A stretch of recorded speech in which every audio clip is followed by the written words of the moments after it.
Welcome to Catholic in America. Today we are talking about controversial Catholic influencers. We'll look at the widespread influence of these controversial Catholic figures and why it's so appealing to so many people and how we as faithful members of the church can navigate these strange waters that we're in. We won't mention any names, but you know who we're talking about.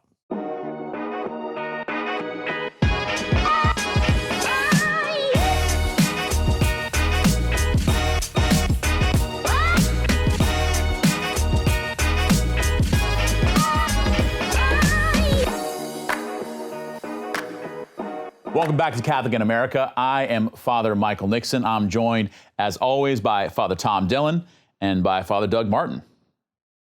So good to be here.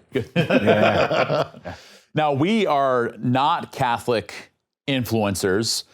We have this show, but we're going to be talking today about controversial Catholic influencers. So when we talk about this, how widespread is this, and what is the impact that is felt by people that take controversial stances within the church? Sometimes it's right, sometimes it's left.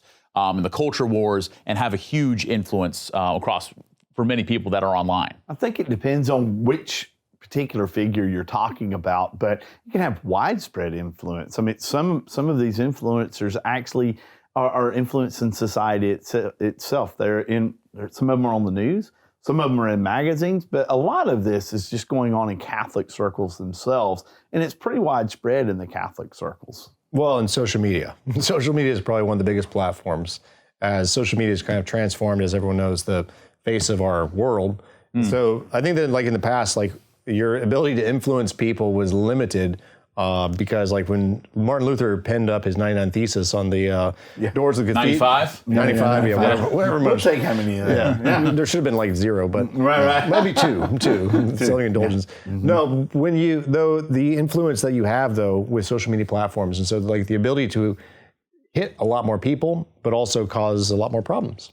Yeah, I think it's interesting you bring up the 95 Thesis of Martin Luther, because I think that's a good sort of seen it, maybe even a turning point in history, as like this public statement of what was going wrong and saying maybe it's something that other people were feeling in a clear way or in a way that at least kind of galvanized a response from others in this public forum. And I think that's maybe a great example of now we have social media that magnifies that by a millionfold, where anybody's opinion basically can become, if it catches enough people, can become something that influences a lot of others. Right. I mean, because you know, back in the 70s and the 80s, you'd have passed around some little magazine or something. You tried to get subscriptions to you, and maybe like in that movie Conspiracy Theory, he had 19 subscribers and he was like, yeah, I'm getting big time now, And so now, I mean, you look at these social media platforms and it's not even necessarily even your subscribers, but it's also that it's being shared as well. So yeah, the platform has really grown, and it's grown for just anyone. It's not just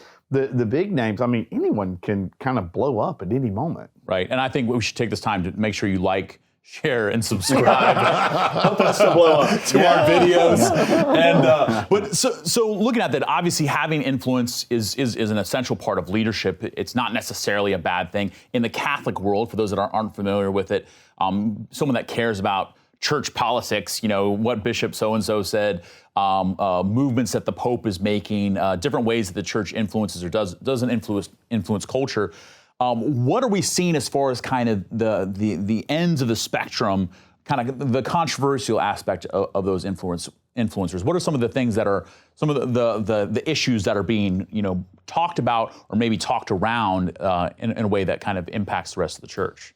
Well, I mean, you have obviously in the United States, we have the far right and we have the far left. So you have voices on the far left who are advocating for not just social change, but ethical change in how we approach ethics, sexual morality, changes in terms of dogmas and doctrines on how we view sacramental theology.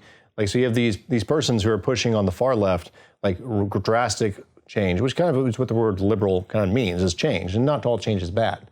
But advocating changes, especially in the far left, and there's persons who are really saying, well, church needs to change its position on homosexuality, needs to change its position on female clergy, it needs to change its position upon a lot of the different issues that the cultural wars are based around, especially on today.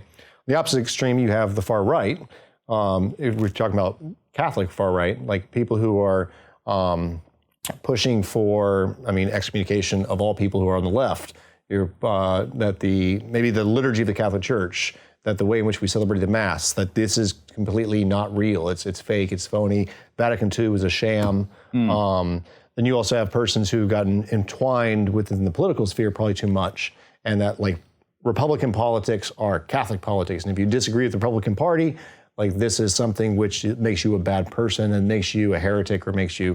You have those two far extremes. I wouldn't say that sometimes I think that the controversial leaders play to those extremes, although they don't always fall into the same traps that people on the extremes oftentimes fall into. Right. Another one you throw in there too is whether the Pope, whether Pope Francis is the valid Pope, whether what he's doing is good or bad, whether he should be doing something or he shouldn't be doing something. So there's lots of things that go into that, and unfortunately at this point, some of that polarization happens based on political lines rather than really on what church teaching is and insanity sometimes. Right. And I think the point, to your point, Father Tom, that maybe not making clearly this point, the church needs to change its teaching on this sexual ethic, or Pope Francis isn't the real Pope, that instead these influencers seem to kind of swirl enough doubt or suspicion or instances or things on either side of those things, and I would say both of those things are wrong. Pope Francis is the true Pope. The Catholic sexual ethic does not change. The truth is the truth is the truth, recognizing that reality. But in a sense, being able to, while not having to make the point, so then people say, okay, they're no longer Catholic because they made that point, they can still maintain their Catholic card while doing everything they possibly can through tweets, through videos, through responses to sow doubt, or at least to try to nudge public opinion in the direction that they want it to go. Right, come right up to the edge of saying what their comments are intimating, but not actually saying it themselves. And so what happens is like you said, it causes some confusion out there, or it makes people go to the logical conclusion of what they're saying. Well, the logical conclusion, which is oftentimes based on an emotional response. Right. So that's always the thing, like with tweets and with all the different ways in which you want to catch people's opinion. So you say these blanket statements to try to get as many posts as many people are going to look at. It's clickbait. And so it's not just like the reason, it's also like this appealing to the emotions, which obviously within our political sphere, like we have that, as well as, commentators and the 24 news cycle, the appeal to emotion. And I think it's important for us to recognize this is something that within the Catholic world that we're focusing on. And I think hopefully for anyone who is Catholic or interested in the Catholic Church, this is helpful to be able to sort of discern how can you live your faith authentically? How can we practice our faith without losing our soul, so to speak, as far as being in place of division or hatred or where a lot of these or uncertainty, fear, living out of that place of fear. But it bleeds over into every other circuit. I'm sure people that follow tech magazines or follow soccer, that there's camps that are forming in there as far as what you can and can't be, whatever the orthodoxy is, and experience these same sort of influences. I think for us, we need to take a look maybe more intentionally at kind of the why people are looking at this, why people are attracted to this, why it becomes a blogger in whatever city with a camera, or a priest in whatever city with a microphone and a camera can all of a sudden start influencing the church more than bishops, more than the Pope sometimes. Right. Or like, what is the why behind that? So we're going to dive into that why. We're going to take a quick break to hear from our sponsors, but stay tuned and we'll continue to explore this very important topic. Hey guys, thanks for checking out Catholic in America. I'm Father Michael Nixon, and I like to party. And I am Father Tom Dillon, priest here in the Diocese of Pensacola, Tallahassee. I think I have the longest hair in probably the state, and I too like to party. I like whiskey and cigars.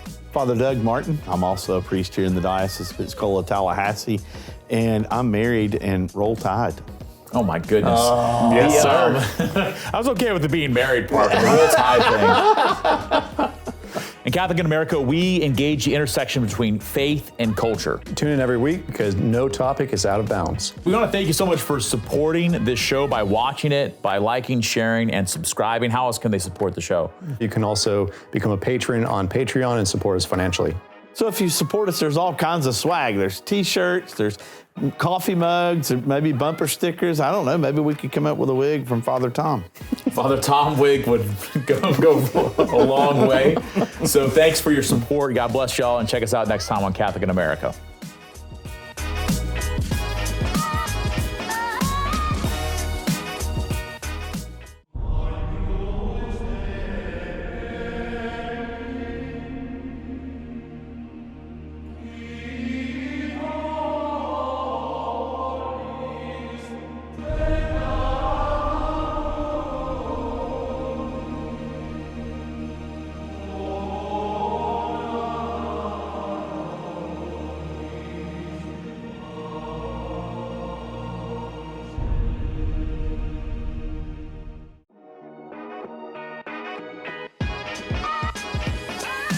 Hey guys, welcome back to Catholic in America, Make sure you like, share, and subscribe. so that we too can become Catholic influencers. Catholic influencers. Hopefully, ones that build up people in a positive way. So we look at the why. Why are people attracted to this? Why? What can describe or kind of explain the success that certain people had this exponential influence upon the church, oftentimes in ways that are divisive or destructive even? Well, I think there's multiple causes for the reason. I would say one of the reasons why there's multiple, and so I don't want to place it into one category, but I think that there's been a real lack of strong leadership in the world. I mean, if you look at the political sphere, even in the church, we've had some great bishops and some great popes. But there's also been the perception of a severe lack of leadership, especially in light of the sexual abuse scandal, and like the severe problem that has arisen with that, as well as like the lack of response, perceptions and all, as well as the reality of like the scandals as they kind of have stricken the church the last 20 years. And so in the absence of strong leadership, people are wondering, well, where's the leadership? And like in the absence of that leadership, like there's a vacuum. Yeah, I mean, I think too, something that I see a lot is someone able to give kind of the behind the scenes. This is the real thing of what's happening. Like you see just confusion in the church Secret or in knowledge. politics, kind of almost like a Gnostic secret knowledge. Like if you're on the inside, you realize, oh, it's because of this.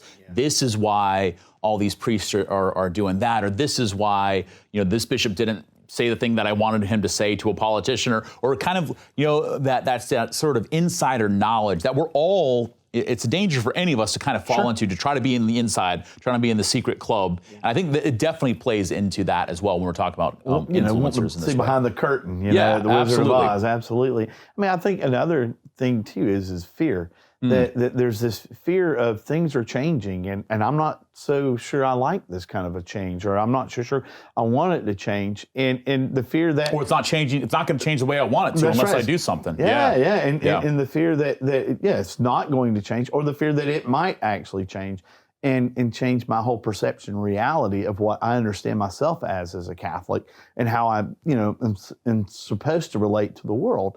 And then also a fear of that we're not going to be led. I mean, the very things that you're saying, the fear that we're not going to be led, the fear of what's actually going on behind the scenes.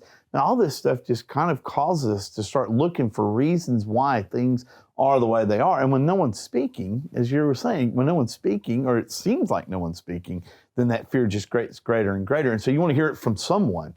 And so if someone comes up and says, I've got some inside knowledge, or I know what's going on, or gives a plausible reason for something, you go, yeah, that's got to be it. I also think that there's another factor, which is the consumption of knowledge. Like we're consuming so much information, at least. Yeah, maybe that's not a better knowledge. one. Yeah. Information, not knowledge. But like we're so used to so much information being pushed at us that, especially in a society where everything is about instant gratification, I get my immediate answer, and answers which sometimes take a little bit more thought, or which take understanding a whole process or a whole institution, like to understand certain things, but people who want instant gratification, instant answers, too complex. It's like when people ask you, like, why does evil exist in the world? Well, that takes, as we all know, we need at least 2 episodes to answer that. At least two. But I'm saying, that's people want the quick, the fast, the easy, and there are persons out there who will try to give you a quick, fast, easy. It doesn't take the thought, or at least understanding the structures of how things work. And so I think there's a certain level of superficiality in terms of how people. That's what I was Yeah. going to say. I mean, the Yeah. Catholic Church has never worked that way. I mean, nothing really has worked that way, but the Catholic Church especially has never really worked that way. It's At our always best. taken it. There's definitely been times when we have worked that way. Well, but yeah. I love. You guys know that I love Tolkien, but I think that when I look at Tolkien's work, especially Lord of the Rings, I kind of wonder: did actually Tolkien, who was a really strong Catholic and had a lot of Catholic influences, like when you look at the Entmoot, the Ents, the tree creatures in Lord of the Rings, they talk very slow. They move very slowly. Yeah, when they actually move, they move with great power. They destroy Saruman's whole tower. They bring everything down, but yet it's the whole thing. People get impatient with the church because the church, like the Entmoot, talks very meticulously, goes very slowly. It's very cautious about actually exercising the use of power which it has. And so there can be frustrations, especially in society. People are like, And that goes back to the vacuum. Something's going to fill that. Yeah. And since we are instantaneous, I want to say a point to maybe disagree on the face of it with it's not always just a shallowness or a laziness of thinking. Sometimes a presentation might be a shallow part, and there's a lot of thought behind it. So those that are thought leaders or thinkers or are influencing things or do have a good social media following, that doesn't necessarily, and it might be something I totally disagree with, that doesn't necessarily entail that there's not thought behind it. No. But the thought isn't what's driving it forward, if that makes sense. You know, does it grab people in an immediate way? And that's maybe where it can be dangerous, because it doesn't have to be true in order for it to do that. Right. But if you were to ask anyone on the opposite side, so if you were to talk to a far right person who's evaluating the people on the far left, they're going to say, well, those people are just dumb and stupid. Right, they're not thinking. Versus the people on the far left are just like, do you understand how naive and stupid you are? So like, but I do think that We've been called that too. I do think that I'm not saying I do think that there is some but- validity to the point that most certainly not all people are shallow and not well educated in their thought. But there's but especially like with especially the younger generation who just want immediate answers to questions. Like maybe not older, but a lot of the young people. How much do you think that the fact that we've just gone through this coronavirus 2020, now 2021, and people spent so much time online, so much time at home, how much has that added to, like, exacerbated these divides or elevated these certain people who really know how to plug into that? Yeah, well, I mean, when you got nothing to do, I mean, except be online or watch TV or whatever it is, I mean, if this is something you truly care about, and at some point, I mean, there's still parts of our country, I think there's still parts of our country that haven't even gone back to Mass yet, haven't even gone back to church yet. So even when they want to hear something, they've got to view it online. If they're watching a Mass that's being celebrated somewhere else, or if they're wanting to see the opinion of even their bishop, it's done online. And so there's some of this that we all kind of got drawn into it because we were told, watch TV and see what's going to happen the next day with the coronavirus or with whatever it is. And as things are happening with the George Floyd stuff, with the things that are going on in the church, the election, all of those things, we're kind of drawn into that. And so there was almost kind of natural that would happen. And so when that vacuum starts happening, as we were talking about, that where there's not being, where there's not answers even at the moment. I mean, I think for a lot of us, the coronavirus, and especially as priests and bishops, we didn't have answers because we were still waiting on information, we're still waiting on knowledge, but we wanted answers now. Mm-hmm. And so when you start getting them from somewhere else that they should be saying this or they should be doing that, then you start playing into that, you start listening to that. And so that voice becomes louder. And so now that you're coming back into things, you're still listening to that person you counted on during that time. Yeah.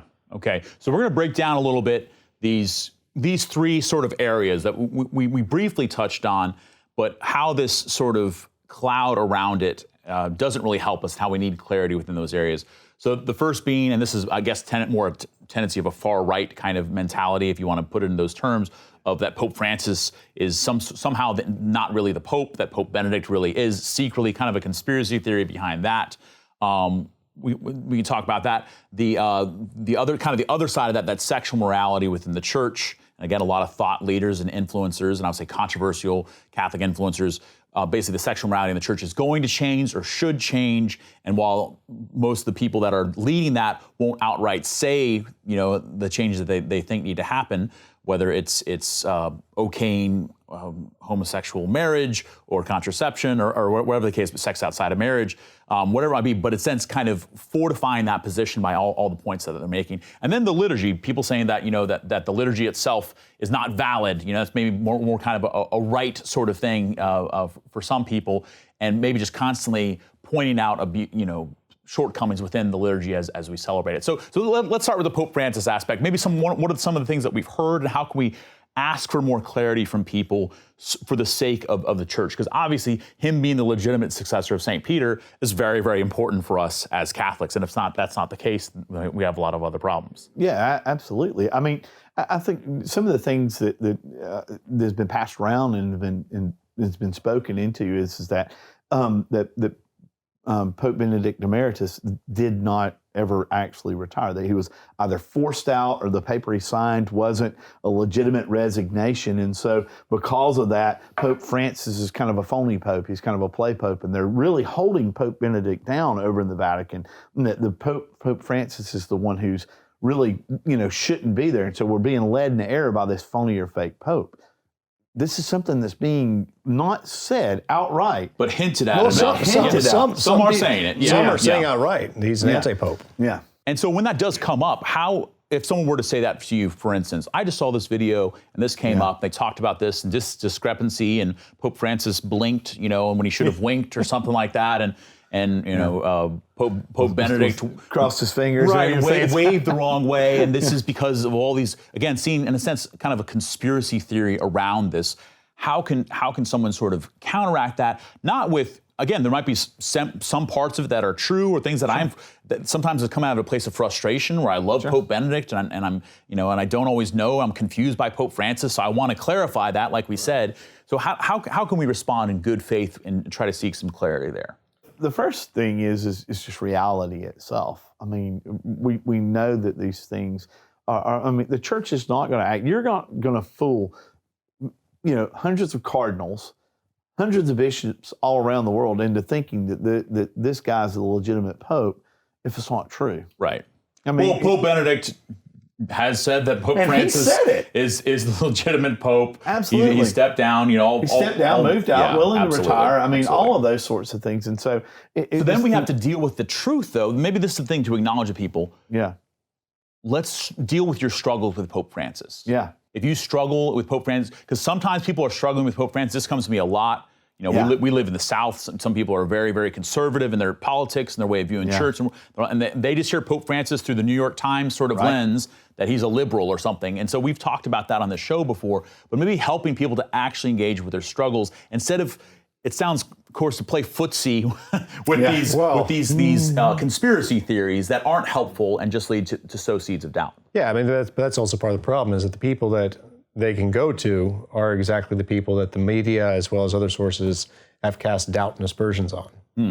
So, I would say, go to your priest, go to this. But some of these same voices are coming out and saying, you can't trust your bishop, you can't trust your local clergy, you can't, because they've all been co-opted. Right. They're all part of the system. They're all part of the secret underground. And so, that's the thing, is you're also dealing with doubt, as you had doubt cast, as well as from the reality of the scandals and things like that. People have well-reasoned doubt. And so it's hard, because I would normally say the way that you solve that problem is go to the competent authority. That's what St. Ignatius, in his rules of discernment, talks about. Right. Go to the competent authority, don't go to the incompetent authority, go to someone who's well-educated and who knows what they're going on. But that's the same thing. These voices on social media platforms are spewing doubt and mistrust of authority. There's a good reason to sometimes be critical and to mistrust authority, especially if it's proven and it's a proven source of abuse. But that's where there's always this level where, you can't trust anyone. And so except for me. Except someone. Well, and I think also too, we have this tendency not, we don't want people to doubt. We want people to hold to something firm and stay committed to it. And so on the one side, we think if we doubt, we're not standing firm and committed to it, which isn't true.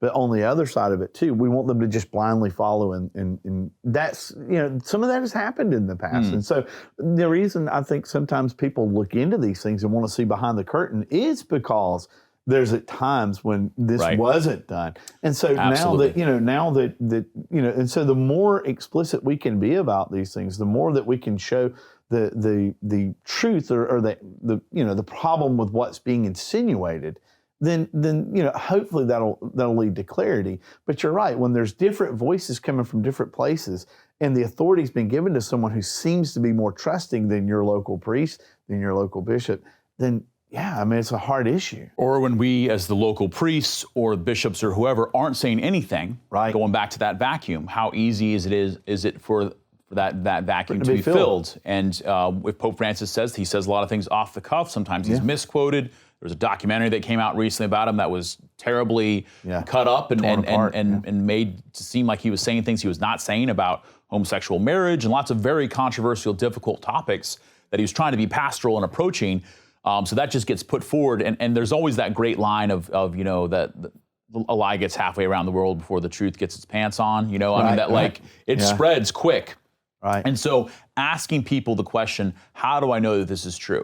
Right. And being able to be that's the same thing just in general conversation, but particularly when it comes to the Pope, that Pope Francis, legitimately elected successor to St. Peter, the rock upon which Jesus built his church, the gates of hell will not prevail against it. That's an act of faith that we've made, not because of how holy the Pope is, but because Jesus is faithful to his responses. Right. So maybe being able to, I would say, to challenge people to say, do we believe that Jesus is faithful to his promises to us? And if so, can he work through Pope Francis?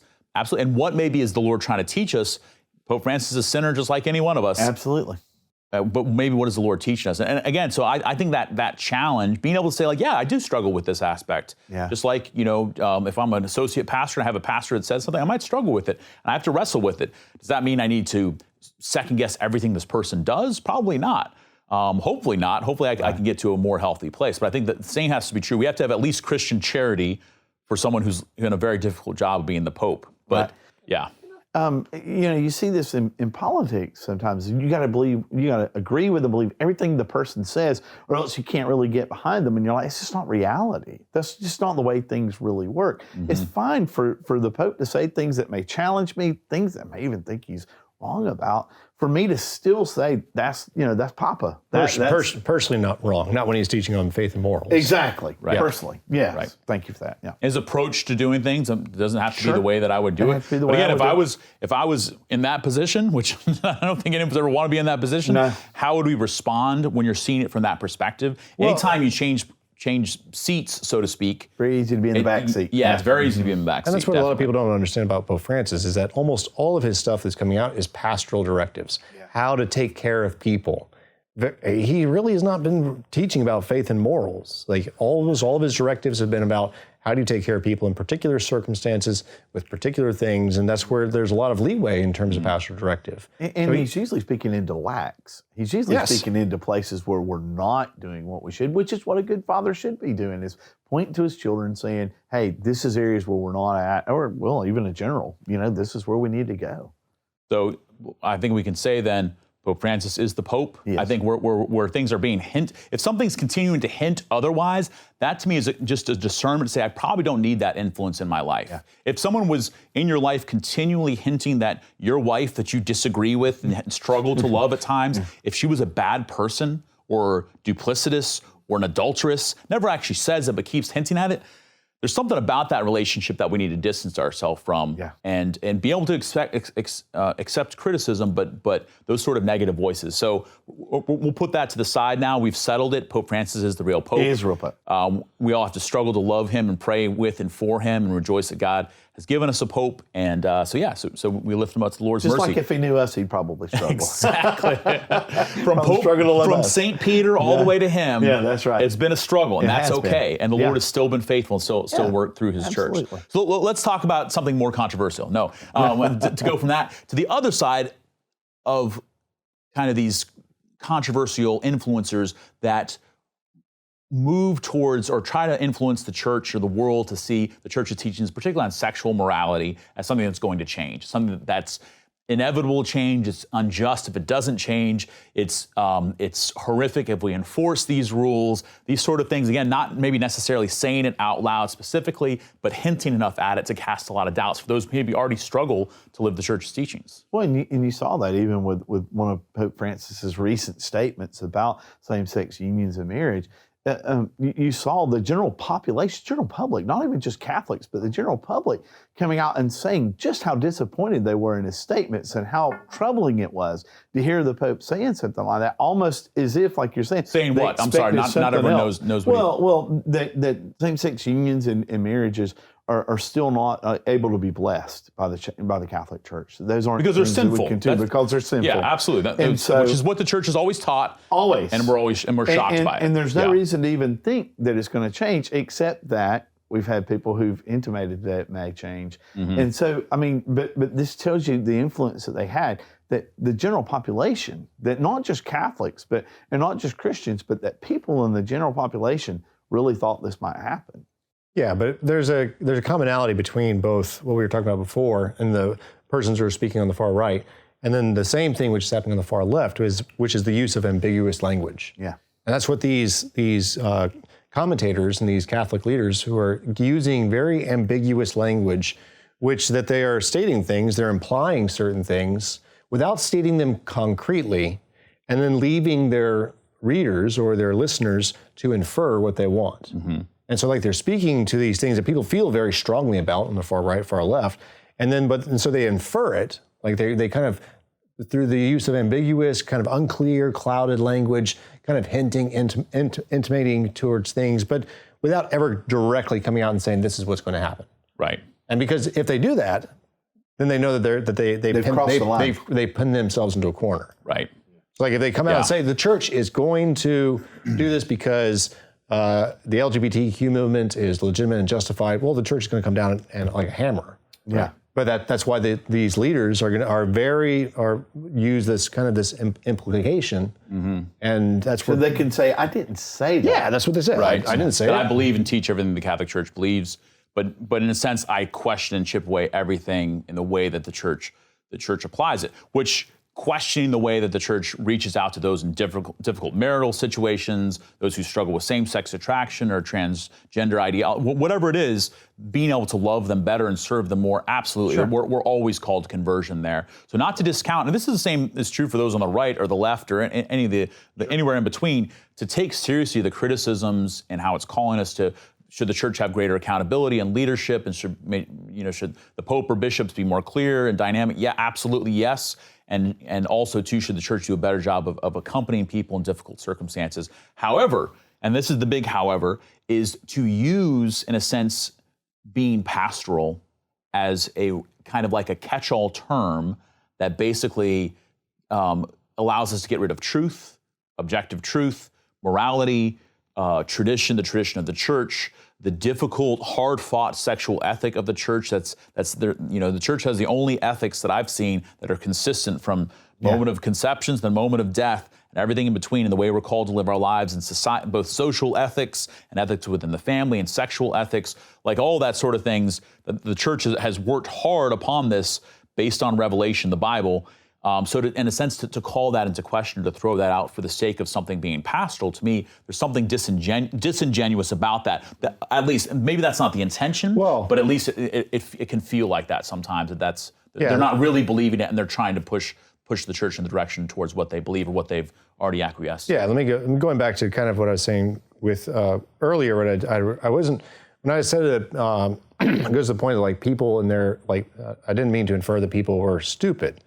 But some of these leaders are using very precise words, which people don't know what they mean. Mm-hmm. And so it's sort of like when mom and dad is talking in the house, and they're using language, which is coded language, which they know what it means. They spell out ice cream. The kids don't understand what it means, which is why, like, when I read some of these people in the far right or far left, especially in the far left, like, and that they're starting to use this language, which is very technical. They know that most people don't understand this language, because you have to have a master's degree in theology to understand some of this language. Mm. But they use this to then lead their persons who are listening to them to start believing things which are erroneous, like that the church is going to change its teachings because, using pastoral language and then conflating it with theological language. If that makes sense. I mean, it Right. makes sense to you guys. I'm not sure if it does to our but like using, like switching in and out of the pastoral into the theological. And there's a very clear line between Right. pastoral directions, or how do I help a person in their particular situation grow closer to Christ? Right. Okay. And that person's changing. That person can change. Versus theological, which doesn't change. It grows, it expands, but it doesn't change. And that's where like these people on the far left who are implying that the church's foundation is going to change, that the mustard seed is going to become an apricot. Right. That's evolving. It's evolving, not Growing. Growing. Yeah. Maybe just like a kind of a pithy example. If someone were to ask a difficult question about, can my friend who is attracted to people of the same sex, can they marry this person of the same sex, and can you support them in that? If someone were to ask that difficult question, which objectively goes against, can I support something that morally is wrong?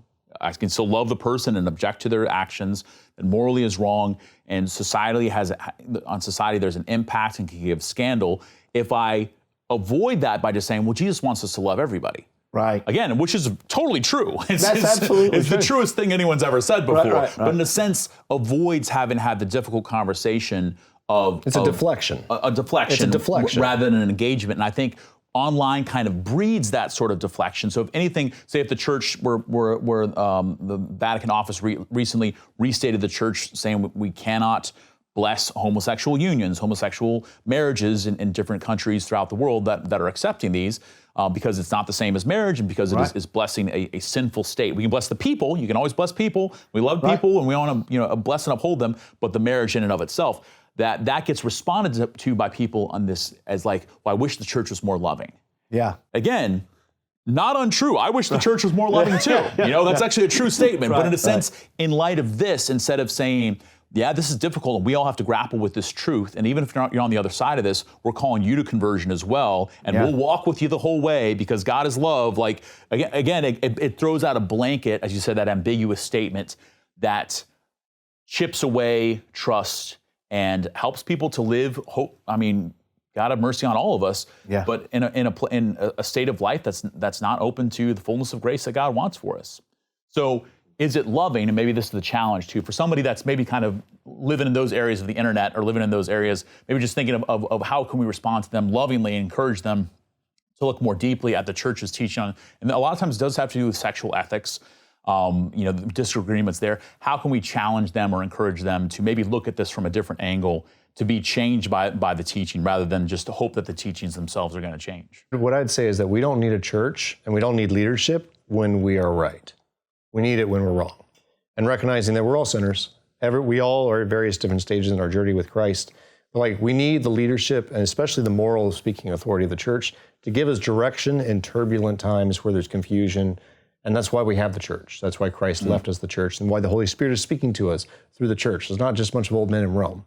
This is the presence of the Holy Spirit who's active and present in the body of Christ, in the bride, which is the church. And so trusting in the church and allowing the Holy Spirit to renew our trust, not in all people, because some people are not worthy of trust, but in the leaders that God has given to us. And that's where going to this, I'd say, is having a renewed sense and praying for the church, praying for the leaders of the church, but also discounting the voices which try to sow discord, which try to appeal to probability. In logic, it's called the appeal to probability. 98% of the time it's going to be this, but you have that 2% chance.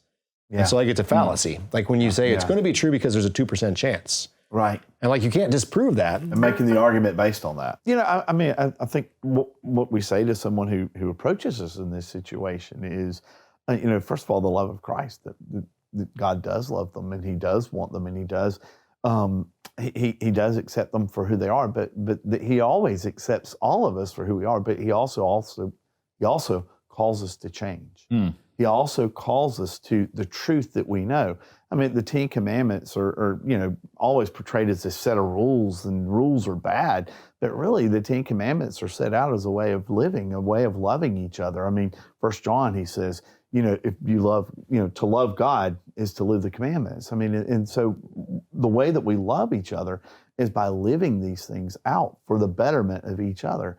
And so, to ask that question, is this for the betterment of me? Is this for the betterment of my soul, my spiritual, the spiritual side of me? And is this better for my community, for my family? And so to ask those questions of God. I think one of the things that I've been amazed by, we've talked some about it on this show and in various ways, is the more I explore the challenging teachings of the church, concrete teachings, not just pastoral applications there, but concrete teachings of the church on sexual morality, particularly through St. John Paul II with the theology of the body.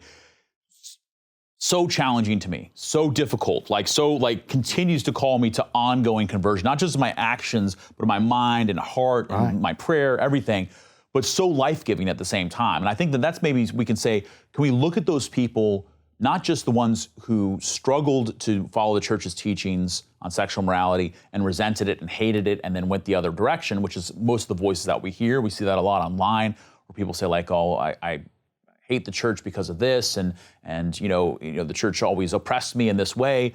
God have mercy on us, Lord have mercy on us for your experience with that. But those who struggle to live it and have experienced the grace of living it as well. That to me is beautiful. When I see maybe even a couple who maybe didn't follow the church's teachings on contraception or sex before marriage, had conversions within their marriage even, maybe one couple converted and it took the other one a little bit longer, and began to learn how to love each other with this new way of living in Christ.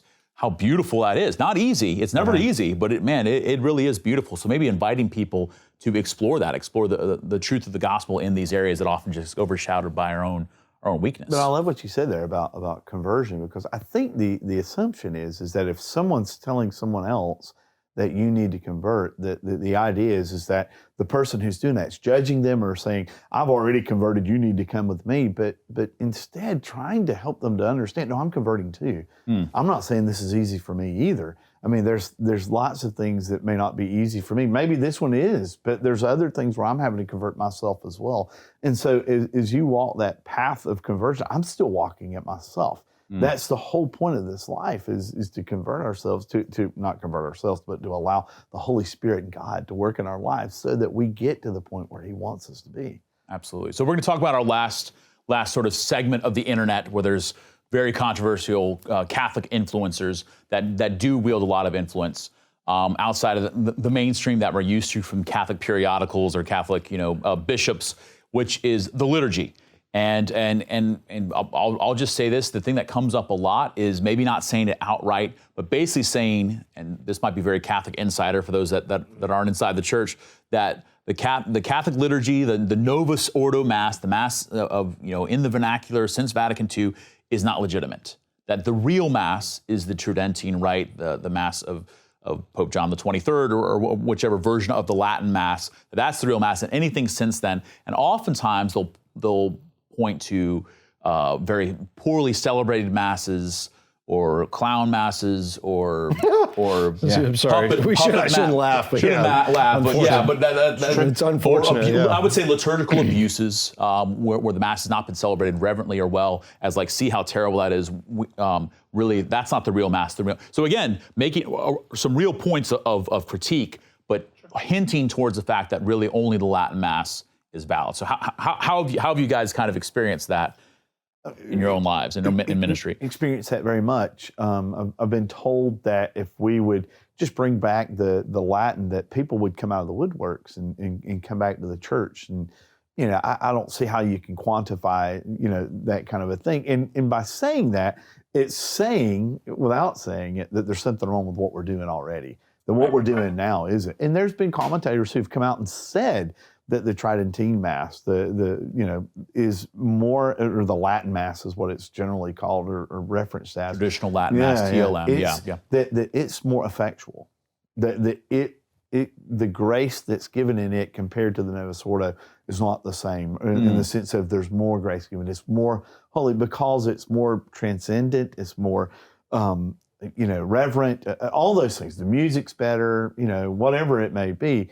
That it's better because of that. And so it meets people where they are in a better way than what the Novus Ordo may do. And so I definitely hear that. And this is not to say, obviously, just for those clear that are listening, that those that have a preference for the Latin Mass, or the extraordinary form, that that this is your motivation. That what we're saying here is your motivation. We're saying that things we've heard. This are things that we have heard, that have come up, that appreciating the Latin Mass then often can become this downgrading or this criticism or this wholesale rejection of the ordinary form of the Mass. Almost that there's a need to do that. Right. You know, if I like the Latin Mass, then I have to downgrade the Novus Ordo to justify my choice to a certain extent. That does happen too. And again, like you said, not everyone who goes. Matter of fact, you probably say the vast majority is not that way. But you do hear that quite a bit. And there is influencers that are ringing that bell a lot. Well, and the guy harkens back to Vatican II itself, where you had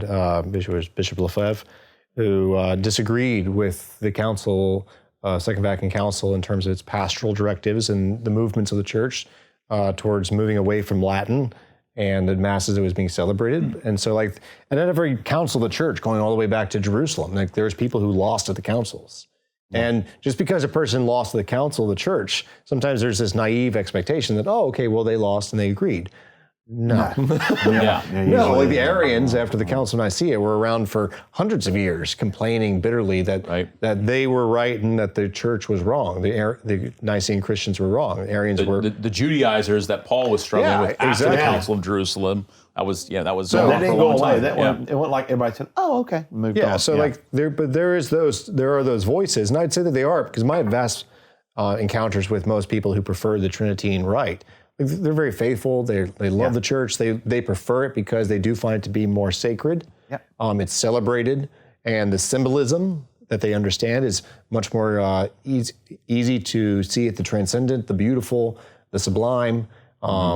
Especially with the very poor rollout of the Mass, as it was poorly rolled out. There's the 1960s, the 1960s and 70s, and so there is this kind of this return also to our Catholic heritage, our Catholic traditions, and so there's this movement towards that. But then you have these nitpicky voices who can sometimes sway those persons who just want to encounter God in a sacredness, in a sacred space, that start playing the seeds of doubt again. Of saying, well, you know what, the Vatican II was wrong. The Mass should be celebrated in Latin because Latin is the real language of the church, even though the original language of the Mass was Greek. We've transitioned and changed through time. And Greek is too liberal for me. I'm an Aramaic guy. You want to go all the way back. Only Aramaic for me. It's like when people say, I love it when you do the Kyrie eleison, and thank you so much for doing it in Latin. I'm like, Kyrie is Greek. But I mean, but too, it doesn't help the case of someone who is supporting the Novus Ordo, who's supporting it in vernacular, when you do have it. Try to do it beautifully. Yeah, if you do it beautifully, then I think some of these things will go away. I do think that some of the criticism is simply, really should be probably do it with more reverence, as opposed to we've got to use a different language. And so some of it, like we were saying, is legitimate, but that is what causes this cloud. That's what causes those online people to be able to say, to poke holes in it, to the point where the end result of this is the people who listen to it and go, I got to go to the Latin Mass if I want the real Mass. If you're looking for problems in the church, in any section of the church, you're going to find them. Oh, yeah. You're absolutely going to find them. If you're looking for problems in Masses, the way Masses are celebrated, you're going to find it. And so some people have dedicated their lives to talking about abuses in the liturgy. And there's something that's necessary about that. Those things need to be, as painful as it is and as sad, we joked about clown masses or puppet masses or whatever, that's heartbreaking that people take this sacred moment where God breaks into his creation to draw us all up in Christ, in the power of the Holy Spirit, into the heavenly throne room, which is what the liturgy is, to make it that banal, to make it that kind of pathetic, really. And so recognizing the need for, but if that's our focus, if every day, if someone's at Mass and every week it's just, they didn't do this, or they didn't, I can't believe they did that, or they chose that song. And to me, there's something very tempting about that, but also too, it's definitely not life-giving. And maybe that could be something we can begin to ask people, what was something positive that you received from that Mass that you went to with that priest who maybe doesn't do it as reverently as you would like, or doesn't use Latin, or doesn't choose songs that you would like? can we find any? Because if not, like we're doing something wrong here. We're doing something wrong. We who come to the Mass. Yeah. So maybe what's something that we can do if that's a tendency which usually comes from a place of love for the liturgy, but can oftentimes, especially with the help of those Catholic influencers, become a place of just negativity. Right. I mean, because not everybody lives in a place where you could go to a Latin Mass. I mean, matter of fact, I'd say there's probably most people don't. Or if you do, you're having to drive an hour, 2 hours, maybe even 3 hours just to get to one. And I mean, I think at some point you have to ask yourself, is this really what God's calling me to do? I mean, really, the scriptures make it clear that we're supposed to be connected to a community. And usually that probably should be local if it can at all be. It's different if you're living where you've got to go 30 minutes to an hour or an hour and a half just to a Catholic church, period. But to drive for preference, and particular type of preference, isn't necessarily bad if your motivations are good for it. But it can be a little damaging at times if that's the only reason you're going, or your motivations aren't bad. An English Mass. Can't go. I can't, there's something that needs to be explored and obviously prayed through as well. Yeah. And specifically if you're finding issues with it, as you're saying. And so, part of reverence, yes, part of the reverence of the Mass itself does happen on the altar. It does happen with the priest, but part of the reverence happens with me as well. And how I'm approaching the Mass, how I'm coming to it. Not just what am I coming to get from it, but what am I coming to give? Because it really is what liturgy means, the work of the people, is us coming to give to God our praise and to receive His goodness from Him. I mean, that's what we're presenting in the sacrifice. Part of the sacrifice is our sacrifice of praise and thanksgiving. I'd also say that, differentiating and asking ourselves, what voices are we listening to? And that's true not just in what we're talking about in terms of the different influencers, Catholic influencers, but also what's the internal voices that we're listening to? And are these things building up the body of Christ, or are these things tearing it down? Is this planting doubt, or is this increasing faith? Is this, again, is this increasing my hope, or is this causing me to despair? Because God speaks to us through an increase in faith, hope, and love, versus the enemy who tears down faith, hope, and love. And that's one of the clearest ways in which we can discern the voice of God, especially if God is speaking to us through another person. Is this person building up? Is my faith, hope, and love increasing, or is it decreasing? And so using that as just my model, because especially when you look at all these things, if I'm listening to a person who is alluding or inferring certain things, but it's very cynical. That's usually with a lot of these people on the far right or the far left, is that there's a level of cynicism. And cynicism feeds upon doubt. It's the I don't know everything. And so there's the possibility that this could be true.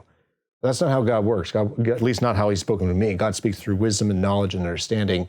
God speaks through clarity. And versus these other voices, and that's going all the way back to the garden, is the voice of Satan is subtle and it's deceptive. And most of what Satan speaks, especially in the Garden of Eden story, as well as throughout the rest of Scripture, Satan speaks predominantly truth. He just leaves pieces out. He doesn't give you the full picture. Because what he tells Eve, you're not going to die. She didn't die immediately. Right. Yeah. It just took a long time and a lot of suffering in between before she finally died. That's what I'm saying. People can speak the truth, but it's twisted. And when you omit certain things intentionally, especially, but sometimes some of these persons are omitting the full, which other people who don't have the full knowledge and don't have the full picture are being deceived. And that's where some of these persons are preying upon the ignorance, not the stupidity, but the ignorance of people, that they don't have the full picture.